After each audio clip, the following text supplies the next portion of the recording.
রাজধানীর গণপরিবহনে নারী যাত্রীদের নিরাপদ ও স্বাচ্ছন্দ্যময় যাতায়াত নিশ্চিত করতে আবারও চালু হলো পৃথক মহিলা বাস সার্ভিস। গোলাপি রঙের এসব বাস পরিচালনা করবেন নারী চালক ও নারী কন্ডাক্টর।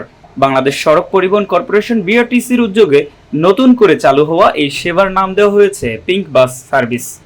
মঙ্গলবার সকালে রাজধানীর তেজগাঁও বিআরটিসির ঢাকা ট্রাক ডিপো প্রাঙ্গণে সড়ক পরিবহন ও সেতুমন্ত্রী শেখ রবিউল আলম আনুষ্ঠানিকভাবে উদ্বোধন করেন পিঙ্ক বাস সার্ভিস। নারীদের নিরাপদ যাত্রা নিশ্চিতে এমন উদ্যোগকে প্রশংসনীয় এবং সরকারকে ধন্যবাদ জানান নারী যাত্রীরা। বিগত সরকার যে উদ্যোগটা নিয়েছিল সেটা হচ্ছে আমরা দেখেছি ট্রেনে আলাদা বগি ছিল, মেট্রো রেলে আলাদা বগি ছিল। এখন উনি এসে আরেকটা বাস সার্ভিস চালু করেছে, যেটা আমাদের ছিল না, যেটা অনেক অত্যন্ত ভালো একটা উদ্যোগ নিয়েছেন উনি, যার জন্য ওনাকে বারবার আমরা থ্যাংক ইউ দিচ্ছি। এখন সেই জায়গাগুলো থেকে যখন রাতে যখন আমরা দেখবো যে না মহিলা বাস সার্ভিসও আছে এবং দিনের বেলাতেও মহিলা বাস সার্ভিস চলতেছে, তখন আমরা অনায়াসে এবং নিশ্চিন্তে বাসায় নিরাপদে পৌঁছাতে পারবো। এই ভরসাটা থেকেই হচ্ছে আমরা মহিলা বাস সার্ভিসের আরও ব্যাপকভাবে পরিসর যাচ্ছি এবং সরকারের কাছে আমাদের অনুরোধ রইবে যে মহিলা বাস সার্ভিসে যেন আরো দীর্ঘ পরিসরে বৃদ্ধি পায়। এবং পিঙ্ক কালার বাসে উঠছি, বিআরটিসি বাস মহিলা বাস। আপনি কি সন্তুষ্ট? জি, আমি অনেক সন্তুষ্ট। আমরা পাবলিক বাসে যখন উঠতে নেই আমাদের সিট থাকলো বলে কি মহিলা উঠান যাবে না, মহিলা উঠান যাবে না। আমরা এই বিআরটিসি বাসটা দেওয়ানোর কারণে সরকারকে আমি অনেক ধন্যবাদ। আমাদের জন্য অনেক ভালো হয়েছে, অনেক সুবিধা হয়েছে। মহিলা ড্রাইভার, মহিলা কন্ট্রাক্টর আমাদের জন্য অনেক ভালো হয়েছে।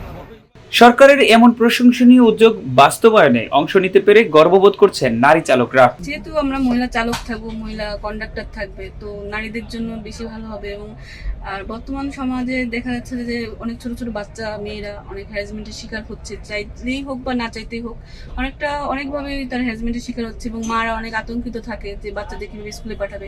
তারা যদি দেখে যে তাদের রুটের ভিতর তাদের গাড়িটা চলে, তো তারা নিশ্চিন্ত থাকবে না ওই গাড়িতে এই টাইমে আসে বা এই টাইমে যায়, ওই বাড়িতে বাসে উঠছে, তার মানে আমার মেয়েটা সেফলি ভাবে বাসায় আসতে পারে।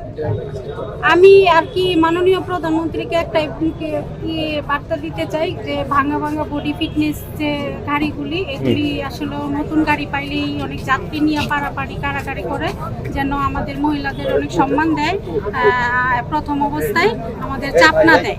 তাহলে আমরা যদি এরকম সম্মান পাই তাহলে আরো উৎসাহিত বাড়বে গাড়ি চালানোর জন্য।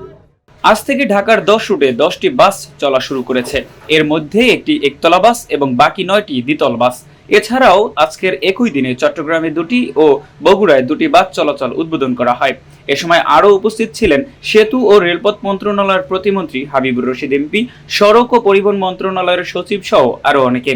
রাজধানীতে নারীদের জন্য পৃথক বাস সার্ভিস এর আগেও চালু হয়েছিল, তবে নানা কারণে সেটি নিয়মিতভাবে পরিচালনা করা সম্ভব হয়নি।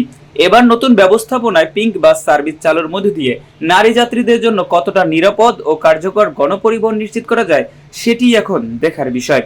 হোসাইন সিপাহী, সমর কণ্ঠস্বর, ঢাকা।